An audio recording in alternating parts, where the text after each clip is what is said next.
What's up, you guys? Welcome to True Topics, and we're back at you again with a whole nother podcast. It's about carjackings. So, yeah, we based in Chicago, carjackings, whatever. My name is Dennis. My name is Journey.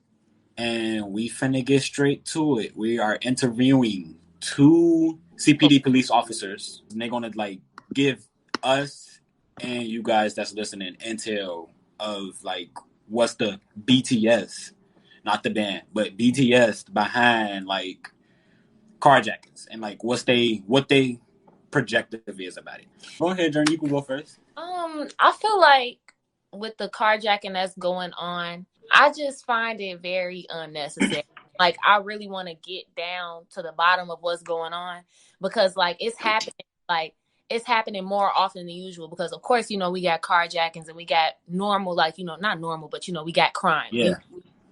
But why is it carjacking and why is it happening? Why is it happening so often is my question.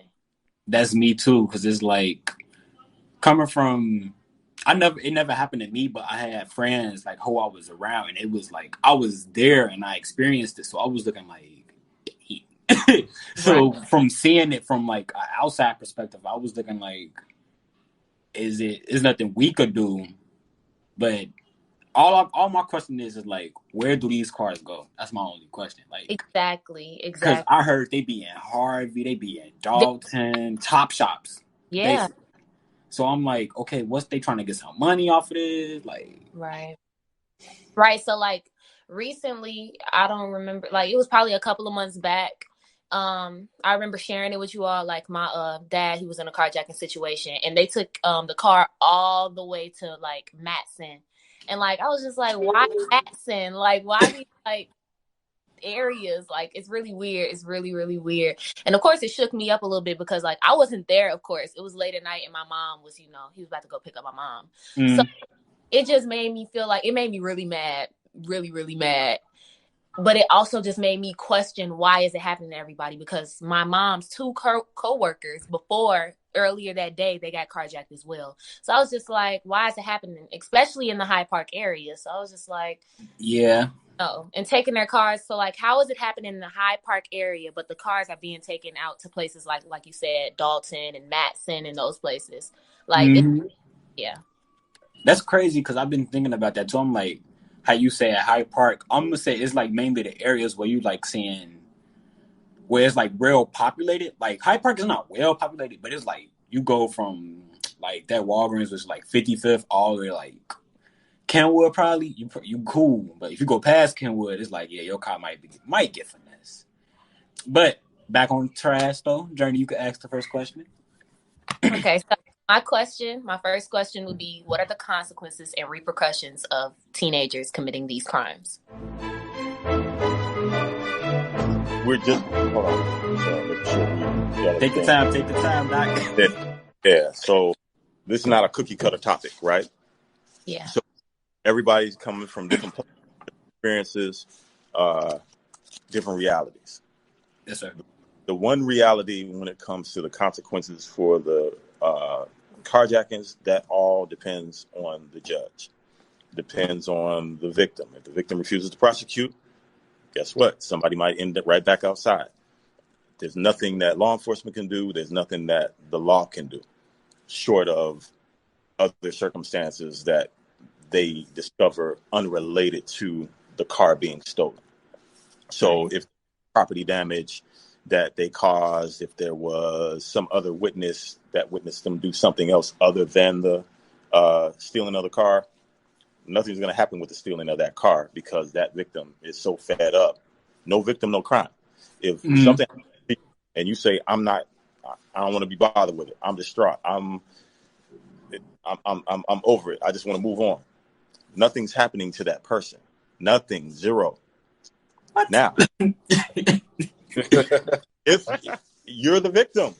I get it. Yep, I get it. Mm-hmm. So the victim has to follow through. It ain't a police problem. It ain't a judge problem. It ain't a state's attorney problem. It's the victim chose not to pursue. Okay, the book is closed on that. So we can know all we want that we're dealing with somebody that steal cars, but guess what? The victim, 10 victims did not pursue charges and follow through. So now the narrative is in the news, yeah, this guy is known because the neighborhood knows that he's stealing cars. The police know he's stealing cars, but no one tells the real law. The real law is, communities say, by the way, the victims of those 10 vehicles happen to not pursue charges, which is why he's still out on the street. If that was included in there, then now your audience is educated. That's not happening. It becomes, why aren't the police doing anything about it? It's not the police issue. If the police are dependent upon the victim is dependent upon the police. The state's attorney is dependent upon the police and their reporting of the incident. So then that case can now be litigated in a court of law. The judge is dependent upon the presence of those arguing parties, which would be the attorneys, being the state's attorney or the defense attorney. You see what I mean? Yes, sir. Everybody is dependent upon the other part. It is not a singular basket. And that's not. When's the last time you heard that kind of breakdown in the news or any other platform? Ever? Never. So that directly translates to this particular topic, not the charge. The fact of, hey, you look at what is. You're talking to a component of the legal system, which is the enforcement arm of it. But just because we're the enforcement arm of it, there still is a process on how you get to the point of enforcement. There's levels, layers, and everything is case by case. It's not just, it was a car, it was this, and then there's a charge. Everything case by case. Did this one kid? Why did he get charged differently than this one? Well, yeah, there was a victim that chose to pursue charges, but this was his first time. This was his 10th time. So does everybody deserve the same consequence? First time or 10th time? 10th time, I got to do something different with you. And people say, well, that's not fair that they got something different. It's not about being fair. It's about what's just. Nowhere in being just does it say be fair. Fair meaning giving someone the same thing. If you, Dennis, we'll say Dennis and Journey. If Dennis gets an A's in spelling and gets F's in math, and Journey gets A's in math and gets F's in spelling, do I give y'all the same thing? So, I'm not giving you the same tutor. I'm giving one a tutor for math and one a tutor for spelling, because that's what you need. Mm-hmm. That's just.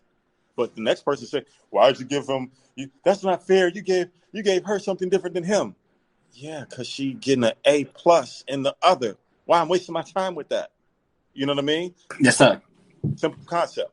Just apply it to the law and keep everything. That's what's cookie cutter is the process, case by case, because there's an advent of tech.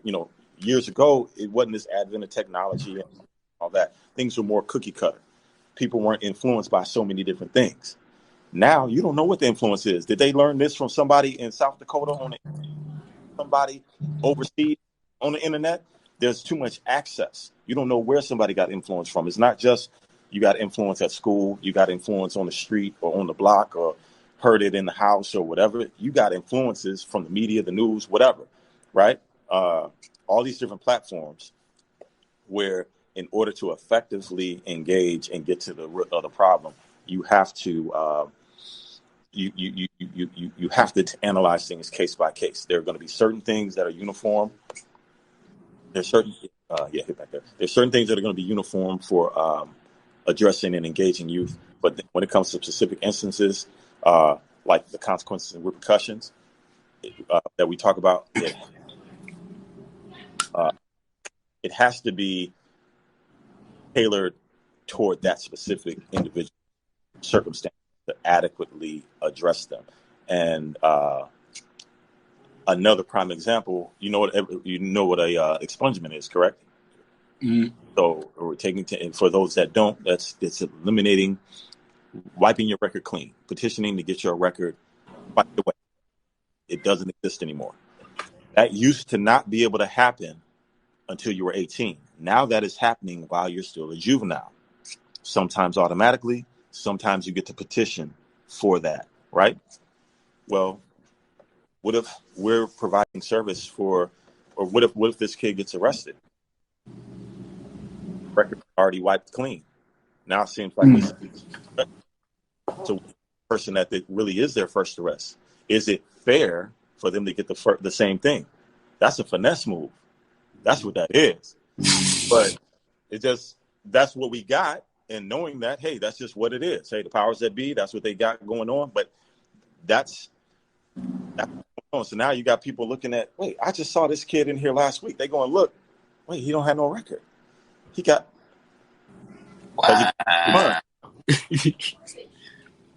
it's that type of thing that's going on, but you got to know that that's going on. That's another part of why you see a mix-up, which you might perceive as a mix-up with consequences and things like that. There's layers to what's going on.